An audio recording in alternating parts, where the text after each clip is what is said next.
Hey, Hi. welcome to Black Girl Nerds Podcast Live. We're back. We're back. Another Thursday. We're back. Thanks for tuning in. Thanks for being here, you guys. We are glad to be back for another episode, along with a special guest. We have Kim Johnson. Cool. Yeah. Kim Johnson of Geneva.com. To talk to us about building communities online, and we're really excited to talk to her. But before we get to her, we've got a whole segment filled with some hot topics, and we're going to recap episode 5 of Obi-Wan Kenobi. Yeah. But before heavy spoiler alerts, all worth it. Oh, what'd you say about that, Ryan? I was gonna say heavy spoiler alerts, just so you know. So if you haven't watched, you do not want to miss this one, you guys. Even though we don't want to tell you to pause, like if you subscribed, you're good. But you know, like you might have to pause it a little bit and come back if you haven't seen the episode yet. That's right. Subscribe, by the way, just to get that out the way. Like up there at the top, right there. See what I'm saying? Do that. Subscribe. Hit the notification bell. Tell your friends. Tell your family. Let them know that Black Girl Nerds Podcast streams live every Thursday at 7 p.m. Eastern Standard Time, 4 o'clock Pacific. All right, cool. So let's get to it, shall we? All of the craziness that is happening right now in pop culture. So what is the latest that's happening? What should we start with, Ryan? We gotta start with Queen Bee. We gotta start with that. Like I know everybody went crazy, right? Look at this cover. Y'all, the hustle on Beyonce, does it ever get old to you guys? Because I'm thinking like, she's starting a family. She's going to chill, right? She's been doing the tours, like every year and again, making the money and everything. And she's going to chill. But no, it's Beyonce, you guys. She always has a plan. And you cannot be mad at the hustle. You can't be mad at the hustle. You cannot be mad at the hustle. And I didn't realize I still got the music playing. They was giving us a little background music. A little background music. Okay. I like it. So yeah, Beyonce is going to be releasing another album called Renaissance. Ooh, yeah. Okay, Beyonce. She had she did something with her Instagram where she posted some cryptic message and then she deleted it, and then a message from Tidal, a tweet from the Tidal account with the official announcement of Renaissance, and I believe it's coming out July 29th. Is that the official date? Yeah. Have we marked our calendars? Sort of thing. Yeah. Oh yeah, I definitely marked my calendar. It's gonna be a little multi-part because it's Beyonce, so it's it's in depth. It's something behind it. She's methodically thought about this. She had a whole COVID quarantine to do her because she's very perfect, very much a perfectionist. So she could try something out right, take it back because she's not torn or anything. So yeah, I'm excited about this. There's also rumors there's dance and a little bit of country she might add onto this. One of her big Nadia says spare me. What? Nadia, why are we having? Did we already have the Fast and Furious segment? Am I confusing her with somebody? See, we having a lot of issues, me and Nadia, but it's all right. We're talking about Jay with Blue Ivy. Yeah, I did see that. Can we just say that Blue Ivy is looking more and more like Jay every day? Yeah, she is like a Jay mini me. Yeah, a little bit me. That is, she did. I will say, if somebody go top Beyonce, it's got to be Blue Ivy. She took over them headlines. That was funny seeing them at the game. I will say that was really funny. Yeah. Oh gosh, I should have got that picture with the curls. He was trying to mess up her curls. She had to say something. You know what I'm saying? She had to make it known. Yeah, that take a lot of work. It's a lot of work. Heck yeah, it's a lot of work. So are y'all ready for Beyonce's new music? Let us know in the comments. Nadia, don't give us a comment. Don't even worry about it. No. Nadia's on restriction. In the past, and you guys might have been able to see my tweets from the past, but I've threw some shade at Beyonce here and there. But I love Beyonce's music. The only thing I've shaded Beyonce on is her acting, and I don't think anybody can debate me on that. But I love Beyonce's music through and through. I think she's an incredible artist, and her music has just been a game changer. So yeah, she's absolutely talented. So there's that. So let's move on to our next piece of news, because we've got a lot to talk about in this episode. We've got a lot to talk about. And not knocking back Bay's Hustle. She's the best entertainer out there. She can't sing to me, my opinion. Okay, well, we all have our opinions. She's truly, her performance for her Coachella was iconic. I agree. Again, I think she's a great singer. I just, I have issues with the acting part, but that's my opinion. Ryan is very quiet on this front. She's just like, I ain't saying nothing because I ain't trying to have the Beehive come after me. Yes, that Beehive, but I see they serious because it's just I don't care what you have to say. When I tell you she has mastered the world of business and how to make it work for her and how to make the music game work for her, I'm just saying, if she could just give me that little master class, sprinkle a little bit on me, I'd be cool. I ain't got nothing to say because I just want to figure out the hustle, because girl says she says in the coin, she bringing in the rest of the family. I can't knock the hustle. And she's a great entrepreneur. That business mindset. I just want her to sprinkle that a little bit on me. Yeah. So and I don't want nothing from the Beehive. Nope, don't come. Yeah. I don't want the Beehive to come after me either. But I stand by my opinions on the acting. But I will say this: I respect the fact that she's always looking out for Black businesses. Yeah, and Black, and she's always here for causes and for BLM and just for Black folks in general. She looks out for her community, and we can't say that for a number of Black entertainers in the industry. So I have nothing but for respect for Beyonce when it comes to that. I really do. So that means a lot. So yeah, let's move on to our next order of business here. Ms.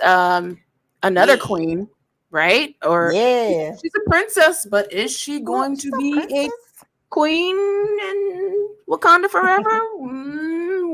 Looks like from this photograph, I don't know, because her look has changed. This is an image that was from, I think, advertising from a Sprite advertisement, and the reason why it's getting a lot of buzz. I mean, anything about any sort of changes, any kind of news is getting buzz. But the other characters, their style and their look has not changed, but Shuri's look has changed. And the markings on her hand, the beads, I forgot what they're called. There's a certain name for the beads, but her hair even, I don't know. She's looking a little more royal. Is she stepping onto the throne? That is the question. I really hope she does, because I feel like that's the only way. I said that from the beginning. I'm very much a huge supporter of, that's where I thought it should have went in the first place. And I know they try to respect, like when all the news came out about Chadwick, they were trying to respect respect what happened, respect the process, not say a lot about it. We're going to continue this film and honor him. But that's like exactly, just from reading the comics, that's exactly where my mind went. And I was like, why not, just go that direction with her? It could be rumors or whatever too. Who knows what they have? But they were talking about the villain being like Namor from the comics. So right. And so he had a big thing with Black Panther, where I think there was like some moral questioning on Black Panther's part. He had to step away from a little bit. And Suri was asked by him to kind of step up. She kind of stepped into that queen role a little bit in the comics. It's been a long time, so forgive me, you guys, if you want to put some details that I'm missing, since I read the comics about that. But she kind of stepped in there for him. And I was thinking that could be a way of them kind of, going towards of like, how do you explain, what's going to happen to Black Panther and who's going to be next? A lot of people are still on that. Like, we're in the multiverse now, thanks to Doctor Strange. So they can play with things on that, I guess, as well, if they wanted to. But yeah, I think she would be a great addition. I think it would still give you that, that role model, something you still haven't seen. So I think it would be cool, but who knows? We're going to get like little tidbits and everything like that. So Marvel is ready to tell us. But yeah, who knows how it's going to go down? Who knows how it's going to go down? We had our guest E-Man for our audio version of the podcast, talking about recast T'Challa. And there's a lot of controversy there about who's going to be playing T'Challa, if we're going to see T'Challa in Wakanda Forever, and is Shuri going to take over the throne? We don't know, but I'm for it. I mean, obviously it is canon if she does take over the throne, so it doesn't bother me any. So we'll see what happens, but that's the latest news that's going on with Shuri. So Nadia says that she is supposed to be in the comic, so they better put her on the throne. Yeah. I mean, I hope to see that. Karina says if anybody should be complaining, it should be about J-Lo's performance. I'm getting tired of seeing so much of her documentary and her complaining about how she deserves the best because she's the best singer, everything. Like, no, girl, humble yourself. You do not have the same range as other performers like Beyonce. Yes, agreed. I love Beyonce. Looks out for her community. Sorry, I had to say that last bit. Let me just say something about J-Lo. I've met her in person before. She's not a nice person. That's all I'm gonna say. Hey, you hope you at least got that part going for you, though. She's not a nice person. So that maybe she had a bad day. Maybe she, this was at Critics' Choice. We get a chance to sit with celebrities at these events, and she was there, and I wanted a photo with her, and she just wasn't very nice. So I don't know, maybe her food wasn't digesting properly. She had some gas. I don't know what was going on in that moment, but she was not very kind. That's rough, because at least you got to have that. At least if like you're gonna put out these documentaries. First of all, I don't even understand the documentary, but maybe that's for another show, because we got a lot to get through. Maybe we'll go back to it, because when I saw that post, and I was like, what is going on? But I just think she might be creating some more controversy that she don't really need right now. But that's just me, and hopefully it was gas, because you don't need both. Like, you don't need people saying like you can't walk up to you and critics where because sometimes we'll ask to take photos with you, like it's expected. So she just kind of was being very standoffish, and it's like, that's not okay, really. Okay, but that's all right. Karina says there's rumors that Ironheart might make an appearance in Wakanda Forever movie. Is it possible to set Young Avengers? What do you think about that? That's not a rumor. She's going to be in Wakanda Forever. Ironheart. That's confirmed.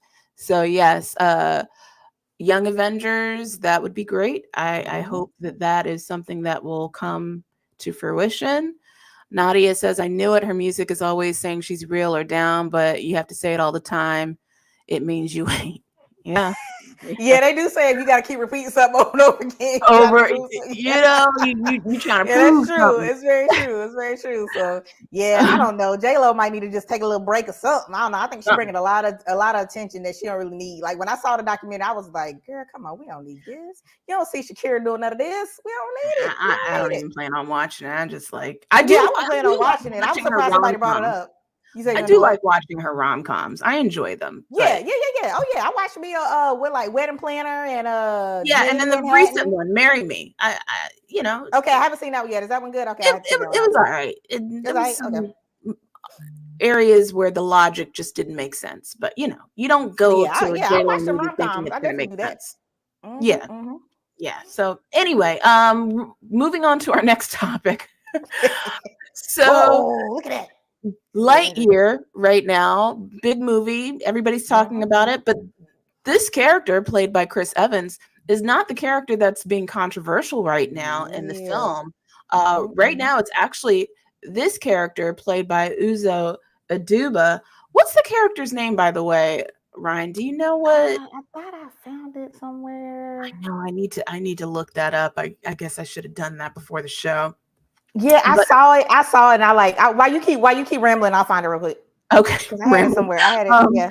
So this character, played by Uzo Aduba, she is in a same-sex relationship. Look, her name is right there, Hawthorne. Let's just say Hawthorne. So Hawthorne is in a nailed it. same-sex relationship. And there's a moment in the movie where she's married, and she kisses her wife. And that's got apparently everybody in their feelings. I mean, why in 2022 this is still an issue with people, I don't know. Yeah. But in the Middle East, they're not even screening the movie. Yeah, I think it's like more than a dozen theaters are like over the country are like now because they have this scene they don't want to screen it. I'm like, people, come on, Alicia Hawthorne, thank you, Nadia. Yes. They need to stop. I mean, everybody needs to have their moment where everybody can see themselves mirrored on screen. Yeah, exactly. I mean, it's Pride Month, for goodness sakes. Why are y'all doing this? Just let people be. Yeah, because I'm pretty sure, like, right. Like they act like that's just gonna do so much damage. It's gonna tear the whole country apart for somebody to go out and watch this movie. Yeah, the one scene, and they had to like they talked too about Disney and Pixar kind of going back and forth a little bit on the scene. Like they knew they were going to have the characters in there, but they were hesitant about the one kissing because it's like people have to be like so over the top about it. It's like it needs to be some acceptance in this world where there's like billions and billions of views, so people do not feel so alone all the time. But that's just me. That's just my little 2 cents on it. We got to start normalizing this, because the fact that this is getting banned for just a kiss, which is just like a normal act, it's crazy. I mean, it's not a whole like scene. If they wanted to have a whole scene, fine. But I mean, you're talking about a kiss, and it's just like keep it pushing. It's not like they were trying to make it, the whole center of the film or something. Exactly. If you're phobic in 2022, then you need to go find a deep abyss and dwell there. Amen. Exactly. Yeah. Just get out of here. We don't need you here. Me and Nadia back on the same page now. We agree. We're here now. We're here. You lost me at Beyonce. I was about to hit the thumbs down, but now that we back now, we cool now. It's all good. Nadia, it's cool. So we're gonna go ahead and get to our recap and talk about Obi-Wan. I really hope that you guys that are listening in have seen Obi-Wan, because we are going to discuss some spoilers, and then just plug your ears if you haven't seen it. Yeah. So Obi-Wan episode 5 was just spectacular. Just absolutely amazing. There was plot twists that happened, which I kind of called a little bit of the plot twist, but part of that plot twist I didn't call, so I'm going to go into try to spoil it first, you guys, so you might already got the spoilers already. It's fine. But yeah, let's oh gosh, where do I even begin? I mean, we're not going to dive into all of it because we got to make room for our guest that's going to be coming on soon.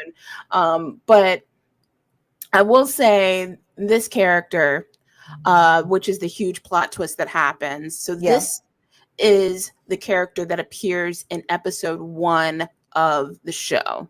If you paid attention, the younglings in Order 66, most of them are, unfortunately slaughtered. by an unknown assailant. And we find out in episode 5 that that person is Anakin Skywalker that kills them. And this youngling, this girl here is actually Reva Savander, our third sister, aka Moses Ingram. So we find that out. And I had written an article on Black Girl Nerds, you can still check it out, where I talked about the racist backlash against Moses Ingram. And I said that I think that this was her. And I did call that. But I did also say that I think that, she is going to become a Sith or that she wants to become a Sith. And that didn't end up happening. What ends up happening is she'll be a hybrid. What'd you say? I'm not so sure you're wrong, though. I don't know if I completely trust everything I saw. I'm not so sure you're wrong. I think I would say she could be a hybrid. I feel like you can cross both worlds. They don't want to say that right now, but I feel like you can kind of cross both worlds. So we'll see what happens. I'm not completely giving up on it. I want to know, because something feels like they want me to buy it, right? But I'm like, I don't know. I don't know if I completely trust it. It's too many good twists. Yeah. So, what we find out is that she's actually not working for Darth Vader, but she's been hunting Darth Vader, aka Anakin Skywalker. Yeah. Yep. So that is, she's been playing the long game, which brilliant. I love it. Yep. I absolutely love it. This is her way of vengeance, but she's also got some feelings against Obi-Wan, and she's just like, where were you? I also like that door scene in between them. That was cool. Oh, go ahead, Ryan. What are your thoughts about that whole situation? No. I was just gonna say, I thought it was just piggyback off what you said. I love that door scene between them. I thought that was so cool, like having to do the whispering and back and forth, and you could kind of see the third sister from the first time, that break a little bit on her face, and she was like she was really getting into her feelings, and she was like, I can't believe, it's like she's like, I can't believe he touched on this, but she went there. And it's like, it's always that very slick manipulative face she has going. It's very hard, very serious. And she was breaking, like she was at the door, and she was like, where were you? Like, why didn't you? These are the only people I knew. These are our family. Why didn't you come and help me save? Are we really trying to do the right thing? Do you really want to see Anakin dead? Because go back, like he trained him. Like they did flashbacks the whole episode of the training and the relationship they used to have. So is Obi-Wan ready to be like, okay, we completely done? Like when we have that scene between them, is he gonna end it all? Is he going that route?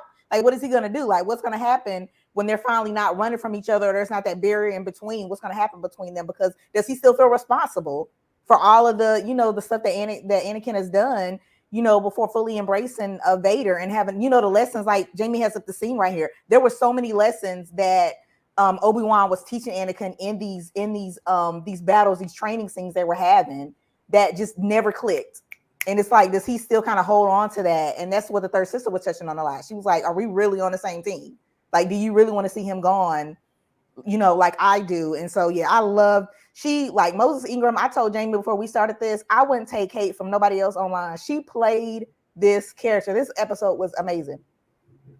It was absolutely amazing. And kind of going back to those fight scenes, not only were they really good, but they were like literal metaphors and callbacks to other movies. They were callbacks to Empire Strikes Back, Return of the Jedi. Like you can actually see some of the fight choreography do the same exact the same exact fight choreography from Return of the Jedi, from when Luke Skywalker attacks Darth Vader to when Anakin attacks Obi-Wan. It's incredible how they orchestrated it. So that was a good job that the writers and the team, the production team, did on this. My only beef with this whole scene, because it's obviously in the past. It happened before Attack of the Clones, because Anakin still has 2 arms. But Anakin, they didn't do very good on the de-aging technology. Because Hayden still look a little rough, Dane. Yeah, he looks still a little old. So I don't know why they couldn't get the de-aging. That youth serum. Yeah, they should have did. Yeah, they couldn't get the youth serum going. So I just I took a little issue with that. But other than that, it and I love. was so Go ahead, good. Jamie. Oh, go ahead. No, you're fine. Oh, I was gonna say I love the line that he's always trying to prove himself. Because sometimes I'm trying to figure it out. I'm like, is Darth Vader just that dude? Like, just has to be doing something bad? Is he just, is he just evil? Is he just on that scale? But he's always trying to prove himself. And I never thought about that like that. And just like you think of like the Revenge of the Sith and the decisions he made in that film, and it was just like, sir, you get a premonition to the future, and it's like, this what you do with it? And so it's like he's always his biggest downfall. So I thought that was so interesting. But yeah, go check this one out, you guys, if you haven't. So cool. And let's just pour a 40-ounce Frittata. Yeah. I mean, oh man, that sacrifice was just gut-wrenching. Oh my gosh. And the robot took one for the team too. And the robot took one for the team. That scene was rough. I was like, I can't take it. I know. I was so sad. I was just like, oh no. I knew she was going to sacrifice herself. The moment she saw, him go, I was like, yeah, and then obviously she was wounded, because she got shot by one of the stormtroopers. By the way, the stormtroopers have the worst aim. They can't shoot for nothing. I don't know what they shooting at. Quite frankly, they be hitting some stuff, I guess, eventually, because they took a girl down. We had to pour it out for her, but I don't know what they're aiming at. I don't know what they aiming at. I'm like, y'all got the worst aim, but they got Tala. They got her. They just the worst. They the worst. Yeah. But his maturity was evident in the original movies. Exactly. You still sense a very immature and even insecure Anakin in this. But then he becomes confident. And even when he fights Obi-Wan, what is it, in Return of the Jedi? I think it's when he fights him. Even when he fights him then, you sense that he's got his confidence. He's got his mojo back. But yeah, the maturity is definitely there in the original movies. But gosh, the way they shot that was incredible. Go ahead, Ryan. No. I just agreeing with you. And real quick here, because I know we might kind of keep it moving, but the Vader third sister scene with Reva, Moses did her thing in that. I love that. When they split the dark saber, and he was like, "Let's keep it going." I was like, "Yeah." I was coaching up in the scene. I was like, "No, go from that side." And then she did the summer spring and the flip, so it was so cool to see that scene. So yeah, she gets major props from me for that one, and yeah. I say all the internet trolls need to back off. If you watch that fight scene, that was amazing. Just go ahead and back it up, because I'm like, who else is taking on Vader though? That's like, Obi-Wan, he was out for a little bit. He didn't have his weapon, so somebody else had to do it. I'm curious as to why Darth Vader kept her alive. Obviously. That's what I'm saying though. That's what I'm saying, Jamie. You cannot be wrong though. I'm saying it could be a hybrid, like something's going on. Because why did he do it? Like, why did he do it? What's the ulterior motive here? Why did he leave Reva? He obviously, there's a reason for it. This isn't a plot. Other than we would have been crying, but there's another reason. Yeah. I mean, I would have been upset. I would have been like, wow, really? But he left her alive for a reason. Also, another real quick, kind of a little bit of a plot hole, because it didn't make sense to me. So going back to the flashback of Order 66 with the younglings, we find out that Anakin was the one that killed the kids, but then he stabs Reva. And how did she survive that? Because he stabbed a child with a lightsaber. I don't know how that. Well, didn't she say? Oh wait, because I thought she said she hid with the bodies. Yeah, but then you actually see him stab her. Oh, okay. I missed that one. Okay, well, that's a good point. I don't know. Yeah, go back and roll this footage or something. I'm not sure. Yeah. Go back and watch, because you actually see Anakin stab her, because it's during that same transition where he stabs her in the present and leaves her for dead. Okay. Yeah. So I'm like, how did she survive as a kid? I don't know. She was surviving, crawling to get that message. So girl might got 9 lives. Maybe that's what it is. Yeah. I mean, I guess he left her alive so she could be alive in season 2. Yeah. I guess I so. Hope so. I hope so. There you go. Yeah. I mean, definitely Moses is gonna be around for a minute. She's gonna be there to basically fight along with the rebels and defeat the Empire in season 2 and be with Obi-Wan and kill it. So all good. Cool. Well, I'm excited because we have a great guest on our podcast, and we are going to bring her on to talk about a community, an online community called Geneva.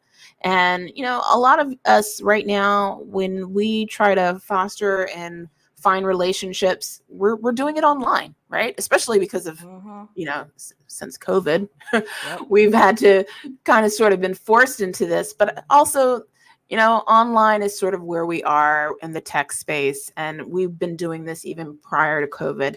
It's just now becoming more of a normal thing. It's been normalized. So I'm really excited to talk to Kim Johnson, who is the head of community over at Geneva. And I'm going to bring her in.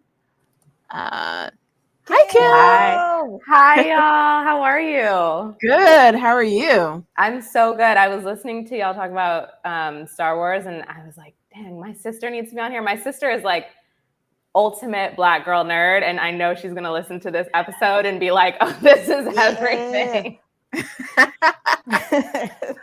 Oh, awesome. Yeah, she can geek out with us over the finale. Yeah. I was about to text her and be like, come on this live stream, come on this live stream. Well, Kim, thanks so much for coming on and joining us to talk about Geneva. This is a new platform for me. I hadn't heard of it before, so I'm really excited to learn more about what Geneva offers for people that are trying to build communities, people that are influencers, people that are trying to create their own, you know, whether they're a podcaster, whether they're a vlogger, because that's what everybody's doing these days. So first and foremost, tell us, what is Geneva? Yeah. Well, thanks for having me. I'm really, really excited to be here. So what is Geneva? I guess I'll start with, in the simplest terms, Geneva is a messaging app purpose-built for communities. So the way you can think about it is you have your group chat, your group announcements that often get sent over email, your events, your, you know, updates, things like that, new episode drops, those kinds of announcements. You have your group video like this, or like a FaceTime, everything kind of built into one. It's kind of like a little super app of all of the ways that we communicate with our communities. So we have, I mean, every kind of community, truly, from sororities, book clubs, run clubs, to a lot of creator-led communities. Because to your point, Jamie, like, I think every creator right now is really thinking about how do you expand beyond like traditional social channels. And I think the biggest way, the most important way right now to do that is to like really deepen your relationships with your people. So a lot of creator-led communities, a lot of brand ambassador programs, activist groups, everything in that realm. But I would say generally the mission for us, we're definitely like a baby in this messaging app space. But we've been around building for like 3 years, but been like out in the world for about a year. The mission for us is really to make community building more accessible, more fun, and more simple. So really giving communities the tools, but in a way that's not intimidating or stressful, or, you know, all of those things that can sometimes happen. So that's us in a nutshell.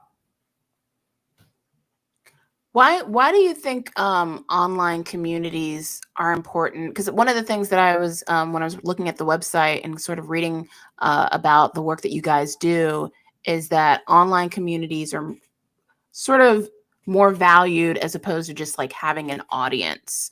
So kind of explain like what that difference is between building a community as opposed to just having an audience of people looking at your work. Yeah, I think it's interesting. I mean, if I'm going to get like a really philosophical, I think that my perspective is that we are in a world with so much content, right? And so much audience building. And the beauty of that and the value of that is that we all have access to conversations, to stories, and to information that we might not have had otherwise. But where that starts to break down is on the like depth of connection and relationship building, all of the stuff that like, you know, makes us who we are, and you know, is a core part of like us actually being able to build the kinds of identities and find our people. And I think especially like you mentioned earlier, Jamie, about COVID, and I think that like we've really seen in the past few years, but especially post-COVID, but I think this was already happening, this kind of breakdown of like, you know, communities no longer dictated by where you are, right? Or like what school you go to, what neighborhood you live in because of the internet. But it's really important that if the internet is facilitating all of those like range of access, we also need to facilitate the depth of connection, because it doesn't have a ton of meaning if we don't. And so the way that I think about like building community versus building an audience, I don't think that one is necessarily better than the other. I think they actually like require each other, and they're very 360. And I think of building an audience is like building the channels, finding your people in the simplest terms. But building community is like building those relationships for the long term. And for us, you know, as a product, we're a consumer app, right? Like we're available for anyone can build their community on Geneva. And our mission is not to like replace your Instagram or your Twitter by any means. We're not a social media app. But what we do have is a lot of people who are like, okay, I've built an audience on Instagram, or I've built an audience on Twitter, and I want to figure out how I can actually build real relationships, both with those people, but also like between them. I have a lot of young women in my community, or my community is for queer Black folks, or what have you, right? And the connection is just as important as, you know, the access, the like top layer access. So that's how I think about community versus audience. I think they kind of require each other a little bit, you know? Kim, I was going to ask you too, speaking of like building connection, I saw you did a YouTube kind of like tutorial PowerPoint.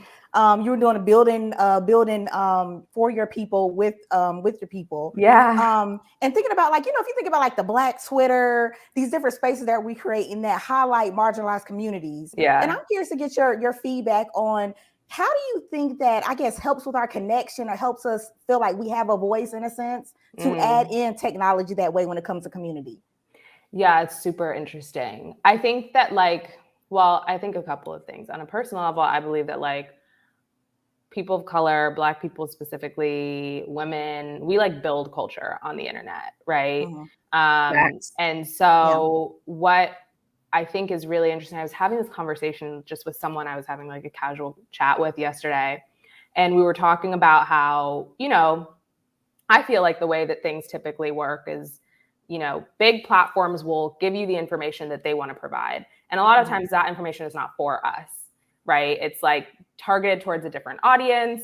I was having this conversation with this person in relation to hair, and, you know, it's why hair care became the #1 topic on YouTube, because Black women were leading the charge there, right? Because we're creating a space that was out of necessity, because it wasn't being facilitated at a larger scale. And so I think that, I guess the way that I would answer that question is like, I think that people of color are always building culture on the internet. Black people are always building culture on the internet. And I think the thing that I think about my job is it's like, it's up to the companies that are working in those spaces to tap in and to understand and to actually collaborate, because that's how you build spaces for real spaces for people, and like meaningful spaces for people. Yeah, absolutely. Because it's like those little things, right? Like you talked about the hair, or just realizing you have a show in common with somebody. You're like, oh, well, Black people do like certain sci-fi things, and that brings out, you know, that kind of tech, that kind of world where it branches you out a little. It makes you not as shy as like trying to face somebody, you know, face to face, having to sometimes make those connections. And I'll toss it back here to Jamie in a minute. But the other thing I wanted to ask you here was about, you know, like Facebook, Meta, they're coming up with like the avatars, the VR communities, right? Yeah. And so you're like, are we too into the tech, or does that make it, or are we in that space now where it's like we need that, right? Like there's so much going on in the world. Maybe this is the only way now that we can interact, that we can share our our feelings and stuff and feel safe, in these spaces now. I know, it's so interesting. I really go back and forth on this. I feel like right now we're in a really interesting phase, and I actually see this on Geneva a lot. One of the fastest growing categories of communities for us is IRL communities, is what I would call them, which is essentially, it's like a pretty much a constant general theme, which is like usually a young woman in her 20s or 30s is like, I just moved to this city and I don't have any friends, and I'm just looking for women like me who want to meet up and connect. And then they ultimately make these communities. There's one in London called London Town Girlies, and there's like 7,000 young women in this community on Geneva. And they're just like, hey, does anyone live in this area want to have a drink, right? And it's super, super interesting because essentially the way that I think of that is like they're using online to get offline. And I think that that's super powerful. Yeah. And I think that it's like the full evolution of what we've seen over the past couple of years. So but I also think that like, it's so funny. People are like, are we going to be in the metaverse? I'm like, well, we're kind of already in the metaverse because look at us. We're having this conversation like this right now. Yeah. So it's like, I think that when it comes to identity is like the most interesting piece of the puzzle. For Geneva, we're real identity centric. So that's probably one of the big differentiators for us from like a Discord, which is more pseudonymous. For us, when you show up in Geneva, you show up with your first name and last name. We're definitely going to build in pseudonymity for certain spaces, but like we started with that because that's a core element of like what we're trying to facilitate and the kinds of communities that we serve. So I don't know. I would say that like ultimately like the VR and the internet, like I think it's all tools, but I think we're going to gradually enter into that space. But I think and hope that we're always going to, like those tools are always going to ultimately serve our IRL experience too, and like it's going to still be, it has to kind of be this like flowing cycle, and everything kind of connects with each other. Yeah. How long has Geneva been around? Yeah. So basically our team started building like 3 years ago, right before the pandemic. Who would have thought that we had that foresight? And then, honestly, like heads down for 2.5 years building the product. And then we launched last year. I joined the team about 1.5 years ago. And I actually was not in tech before. I was in beauty. I was at Glossier, which is a beauty product company, leading community there for like 7 years. And I started our community there on Slack out of necessity. Like I was like, I don't want to use Facebook groups. All these women want to connect with each other. I got to figure out a way. And it's honestly what like brought me to Geneva. I was like, there has to be a better way. Oh, that's awesome. Looks like we have a question from one of our live streamers. Does Geneva stand for something? Yes. Thanks, Maria. Yeah, it's actually named after the Geneva Convention. So obviously like unifying moment for the world. The hope and intention with the product is that it leverages the tools of tech that bring out the better parts of us and not the worst parts of us. So like what you'll see in Geneva is like, there's no follower counts, we're real identity first. And all of those decisions are to make the product feel like a place where even if you're in a community with someone you've never met in real life, feels like you're texting a friend. And all of that is just to facilitate a product that brings out the best in people and not the negative stuff. Also, our icon, like our company's logo, is a little like blossom flower situation. I like to think of it, this is definitely not the reason it became our icon, but I tell people that it's like a table with like chairs. All of the petals are chairs around the table. So it's kind of like you're having a conversation. Oh, nice. Yeah. That's not why, I don't know why the flower exists as a logo. It's definitely not that, but I tell people that because I think it's a cuter story. Oh, well, that's good. I am curious because you brought up, like negativity, and a lot of these social networks are kind of fostering some of that. You see a lot of that in like Reddit communities, Twitter, Facebook, and I'm curious to know like what kind of policies do you guys have in place for cyberbullying and even maybe issues with regards to privacy?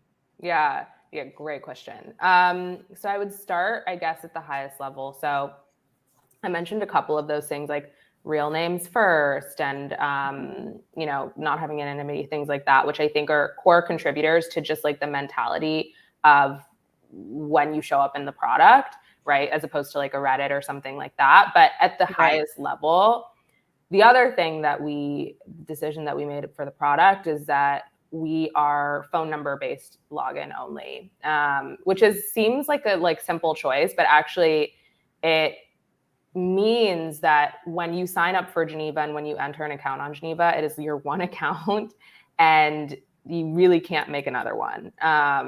And so as opposed to a lot of products, right, where, you sign up with email and it's a main reason why people can do bad things and then come back and do it again.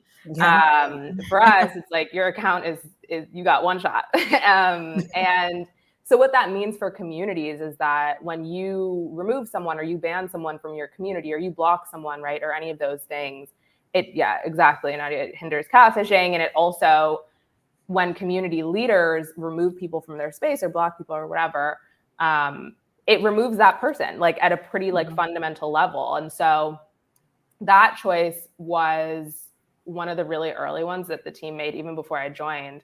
But I think that what it's done is it's really, really created a feeling of, in a way, it's really odd to say this, but Geneva kind of feels like iMessage in a way to me. Because of the fact that you log in with your phone number, your real identity, it just feels a lot more personal. And that's on purpose. Like that's by design.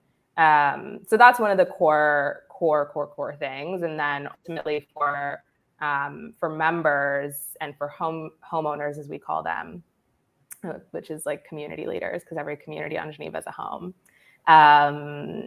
For homeowners, they have like full control over how they manage everything that happens in their space, which is, a very like safe and secure feeling, I think, for a lot of people.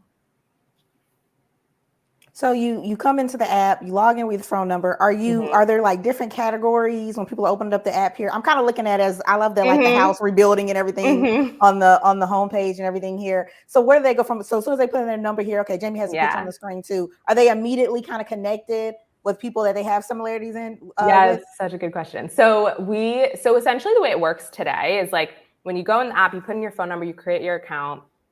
You're basically going to have two paths. Either someone that you know or someone that you follow, for instance, is like, hey, come join my community on Geneva. So it'll just drop you. You click that, it'll just drop you right into their space. Or if you're new to the app, you are prompted to make your own home. And I actually think what's really nice about that is it makes like the idea of creating community really democratized. So even if you're someone who's like, oh, I don't have a community today, I think the ability to understand that it's readily available to you and you're like welcome to do it is really nice for people. It's a little bit less intimidating than I think the idea of building a community can sometimes be. But you also there's like a little discover home section. So if you want to find your people, find a home or community that is like for you, you can click and discover homes. And that section is actually quite new for us. And so we're going to be building it out over the course of the next couple months. But it's really cool. Like there's like a queer book club. There's a workout community for Black women in New York. It's like a really, really fun space, and the communities just like represent the kinds of communities that are on Geneva, which is really dope.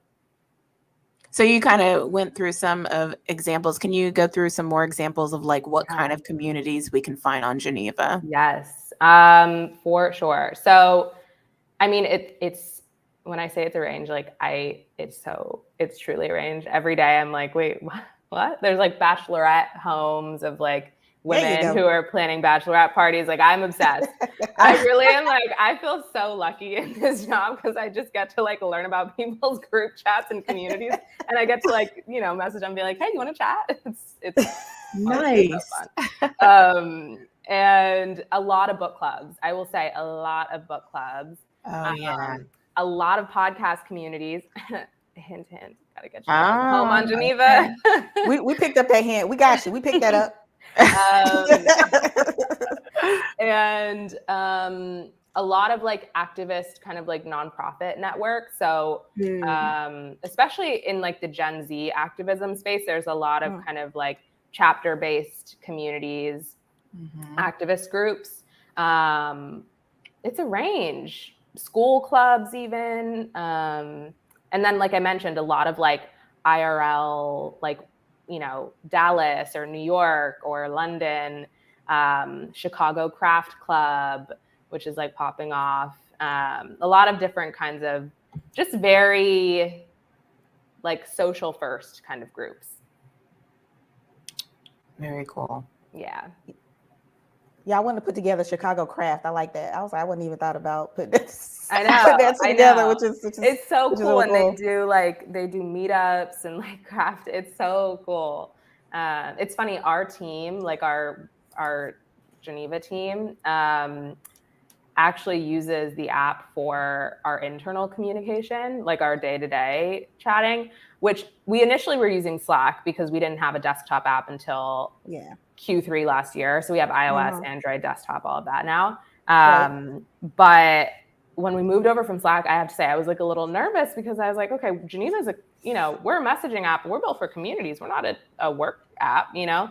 And I'm like obsessed. I'm obsessed with using Geneva for work because the way that the app works is similar to Slack. You have, what we call a home, which is your group. And then within your home, you have rooms, naturally, which are like channels, essentially. But the way that rooms work is that you have, rather than just having chat, you have 5 different room types. So you have chat rooms, which we know and love. You have post rooms, which are more forum style, better for announcements, longer form stuff. They have like Facebook group, Reddit kind of feel. You have audio rooms, which are like group phone call vibe. You have video rooms, which are like a FaceTime or a Zoom. And then you have broadcast rooms, which are literally like this, where you have like a couple of people on stage, and then you can have up to like 5,000 people in the audience at a time. You have a chat and thing. It's really cool. You have built-in events calendar, all of that. So it's like literally all of the pieces that you'd want, and then you can kind of like mix and match is the way that I think of it, and make your home your space. But what's fun is the way we've set up our home as a team. We actually have a bunch of video rooms in our home, and they're called like conference room 1, conference room 2, conference room 3.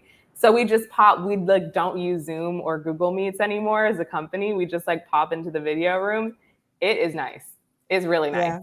I'm sold on the fact that you're using your own product, because that's important. Because if you're not in there testing, I mean, you're essentially testing it out for us. So you stumble on something and you're like, oh, well, maybe I should add this to this room, or I should figure out, where this is going. Because if you don't like it, why are we trying to sign up for it? Totally. So, it's like you find all the little quirks and stuff, and it just makes you, like, for us, it also allows us to really celebrate because our engineers work so fast. It's actually insane. I've never seen an engineering team like ours before.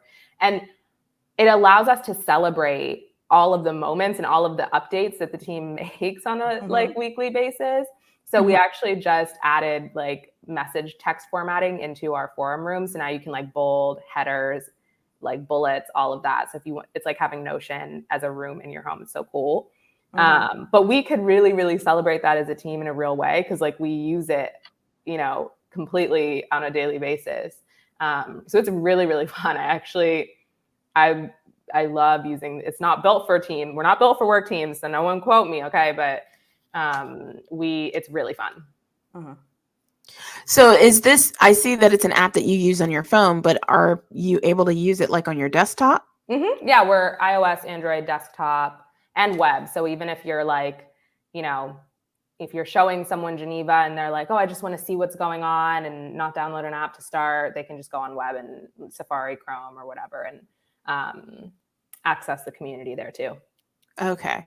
So the broadcast stages thing where you said that there can be like 5,000 people, that's also like a video chat as well? Yeah. So it can be essentially the way that broadcast rooms work is I think of them as either like your Instagram Live or your Clubhouse. So you can do broadcasts as video on where, everyone who's on stage is like this, or you can make broadcasts audio only, which is like full Clubhouse vibes. And there's like chat in there. People can raise their hand, get pulled up on stage, all of those things that you would expect. But what's nice about it is like, you know, you could imagine that you might want to have, even, you know, using you guys as an example, like you might want to have a post episode Q&A, right? And have a little private chat with just your community. And what you can do is like, you can host that in your community in a private way, in a way that's more intimate, right? And just a little bit more, you know, for your people kind of feel. And can you record these? You can't record yet. We just put in screen sharing, which is cool. So like we have a lot of like course creators. So people who host challenges or workshops, things like that. So we just put in screen sharing and video and broadcast so that, you know, when they're hosting sessions, they can do that. Recording is probably our top request now. So it's coming very soon.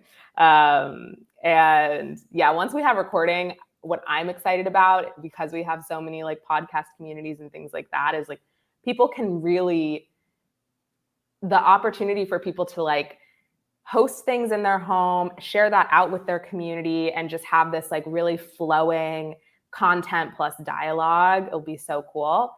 But yes, recording coming soon. Don't have an ETA, but it's definitely on the top of our list. All right. You got to let us know when that happens. I will. I definitely will. Now, is this a free app? Totally free. Yeah. So we're free to use. The way that we'll ultimately like make money as a business is basically like twofold. So one, will obviously have like a pro tier where you can like pay monthly and you get like analytics and things like that, just like an upgrade to your home.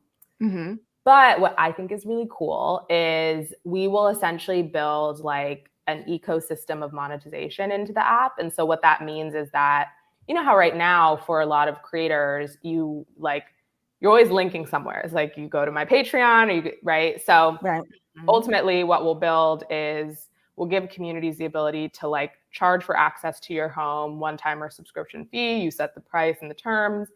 If you don't want to do that, you could charge for access to rooms in your home. So, you know, I mentioned you have the homes and then you have the different rooms, like, which are like channels. So imagine that you have a like pre-podcast Q&A room that's a paid room where people can actually ask questions in advance for guests. So you'll be able to charge for access to rooms in your home, to events in your home, because like I mentioned, we have built-in events calendar. So you'll be able to actually charge for access to those. So removing the need for like the Eventbrite situation, allow members to tip each other if they give a good idea, like truly top to bottom monetization. And then essentially communities will be able to decide how monetization fits in for them. So some will use it across all kind of spectrums, some won't use it at all. And then Geneva will take a small percentage. And so essentially the thinking and the kind of ethos behind that is like, one, we want anyone to be able to make a home and a community on the app. But two, we want to build a kind of business incentive so that when our communities are successful and growing and thriving in that way, that's how the business thrives too. So that's the probably later this year plan, which will be pretty cool. And that's good for creators to be able to monetize themselves. So I think that's awesome. I mean, Twitter is so late, but you know, they're finally helping creators monetize, and then Clubhouse, you know, has done that with the creators. So it's good that these social networks are finally allowing so many influencers and online community builders to be able to monetize, because they're basically bringing in users to the app. And making them relevant. Totally. And I think like, you know, I mean, I'm in this job because I really believe that like community builders are the like creators, influencers of the future. Like there's going to be overlap, but there's also going to be people who build their online presence and identity and following by having built a community first. And, you know, communities take work. They're not easy. And it's important that like products build the tools to support communities and community leaders long term. So I'm really, really excited for those features and just like the opportunity that it opens up for so many people to like really build community in new ways, and in ways that are sustainable. Thank you, Nadia. Yeah, I know you got to sign up there. Yes. So I love that. I love that. Hit me up, girl. Hit me up.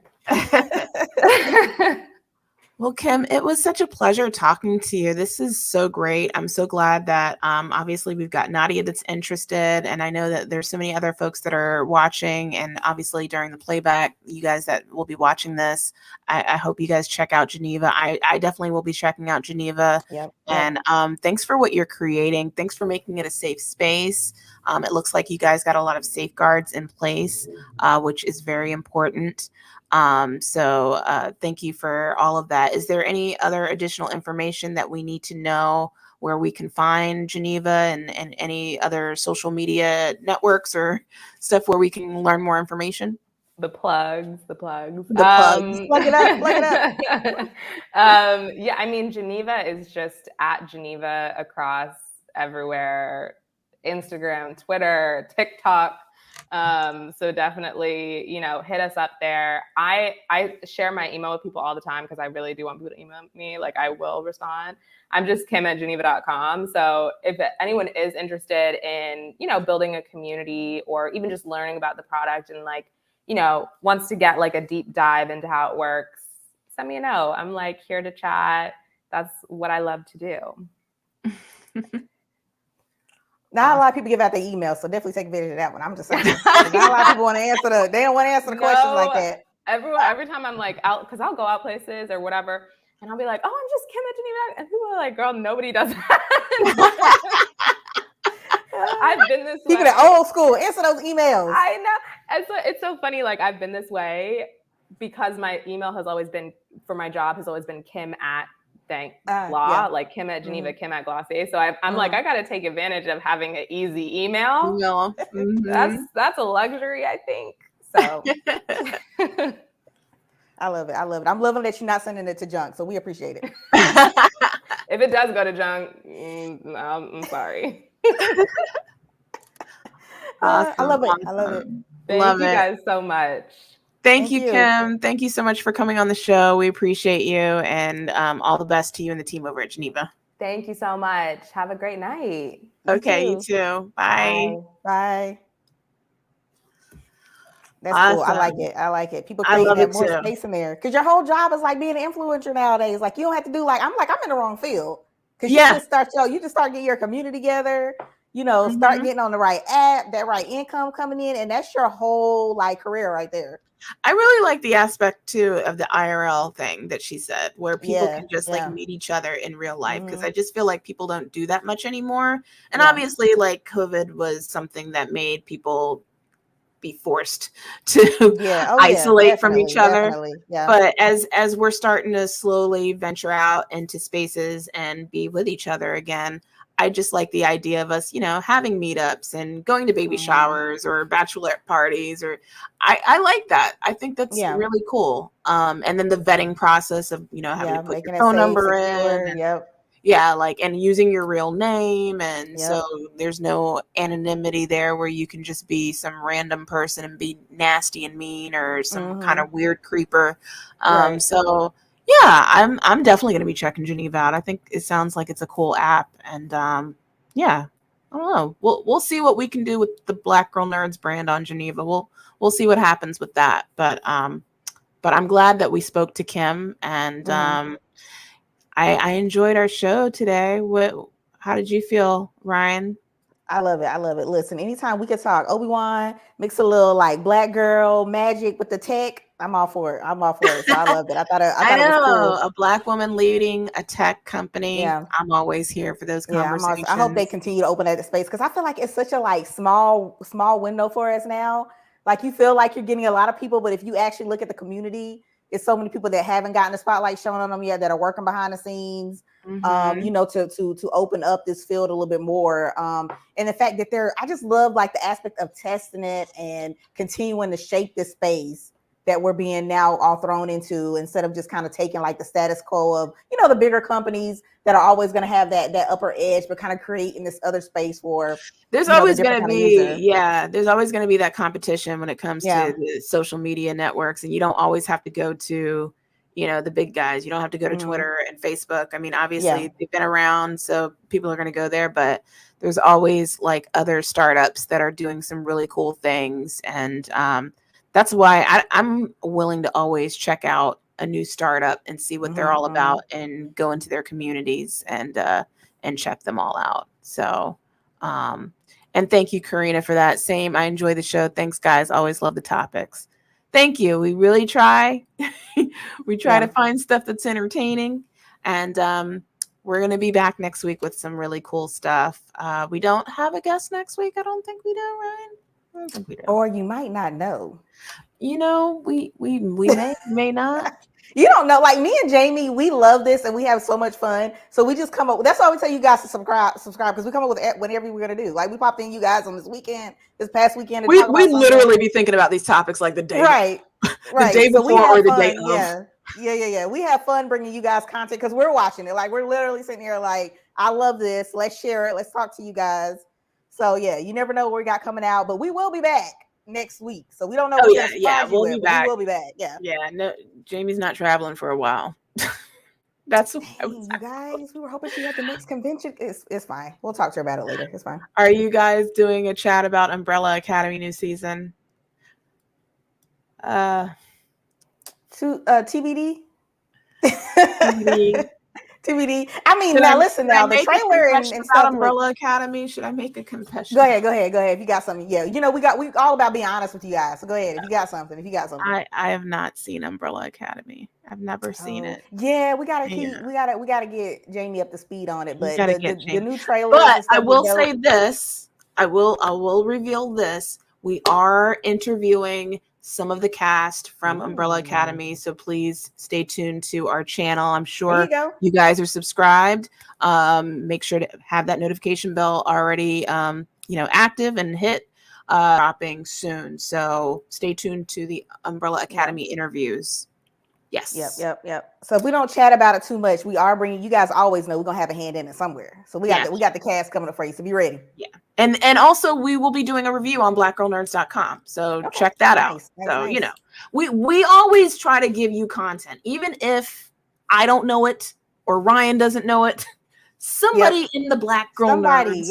Yes. BGN is gonna get it to you somehow. BGN, we're gonna find a way. We're gonna find a way. We're gonna deliver it.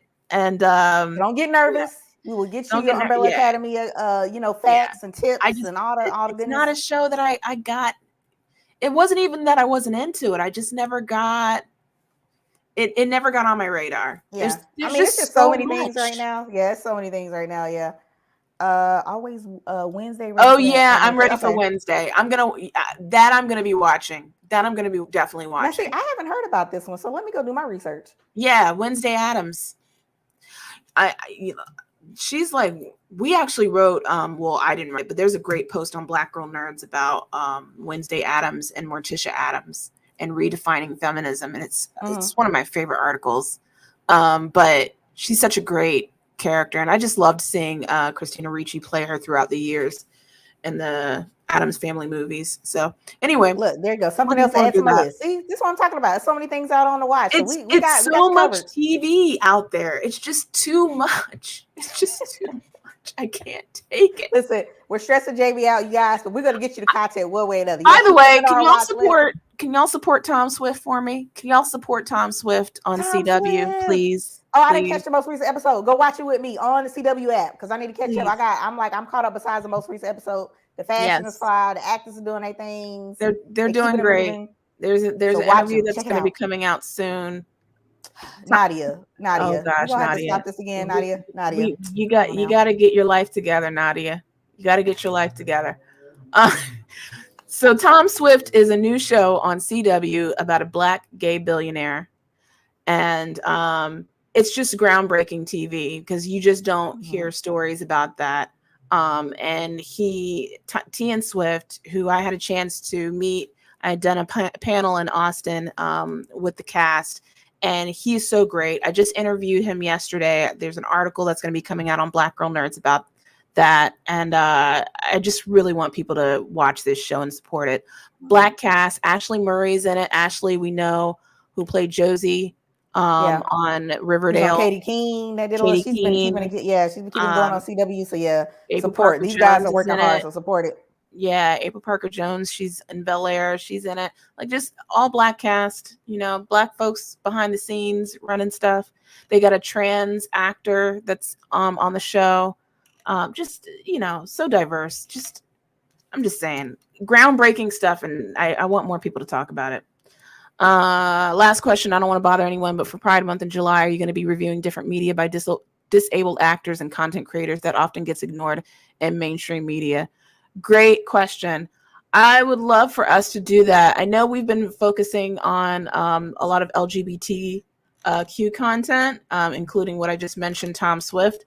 As far as people with disabilities, if you can throw some folks, and Karina, I know you're in our private group, so if you want to throw some ideas, I'm always open to that, because I think that is something that definitely needs more of a focus. Absolutely. Okay, I'll check it out. Don't come for me at work. Nadia, you always trying to do it, Nadia. I'll be trying to give you the thumbs up, and then I'll be having to press up. It comes on Tuesday nights. Tuesday nights on the CW at 9:00 Eastern time. June is LGBTQ, July is Disability Pride. Okay. Yeah, if you guys, we always look like we love interacting with you guys. You guys let us know. I'll be happy to check it out. We're happy to talk about some stuff that's going on. Maybe it's something we missed because there's so many things out. So let us know. I'm glad you brought that up, Karina. I'll make sure I alert my editorial team that it's Disability Pride Month in July, and maybe we can come up with some content for the site for that. Absolutely. I didn't know that, so yeah, that's cool. Yeah, the more you know. Mm-hmm. All right. So I like it. Remember that from back in the day? Yeah. It was the NBC network. Yeah, I like it. All right, well, cool. It's time for me to go. I'm getting silly now.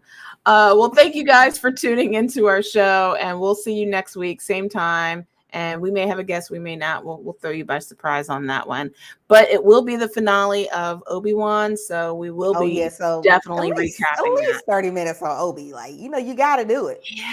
Yeah. Ooh, I don't know if I'm going to be ready for that one. I know we're gonna have to get ready, because you guys already know they better pull out all the stops. It's the last one. They're gonna make us have to wait to figure out what they're doing next. So yeah. And Nadia, do not maybe do a thumbs down. Please be ready for next week. Okay, make sure you check it out. Go watch Tom Swift. No, I'm just kidding. It's all love, Nadia. It's all love. We love you. That's why we mess with you. No worries. Yeah, no, thank you, Karina. Listen, this is why we're here. So I appreciate you giving me that information, and I'm gonna definitely send that out to my team, and hopefully we can get some content out for July, and highlight some amazing folks in the disability community. And Nadia says, I will get my TV next week. Okay. Yes. I hope you do. I'm ready for it. I hope you do. This is good. This is what I'm talking about. And I will try to watch Umbrella Academy at some point. How about that? That way we all are working together on this. Yes. We're going to make this happen. Community at BGN. Yes. We're building community here. Yep. All right, guys, we're signing off, and we will see you next week. Thanks for tuning in, and we love you. Bye. Bye. Thanks, guys.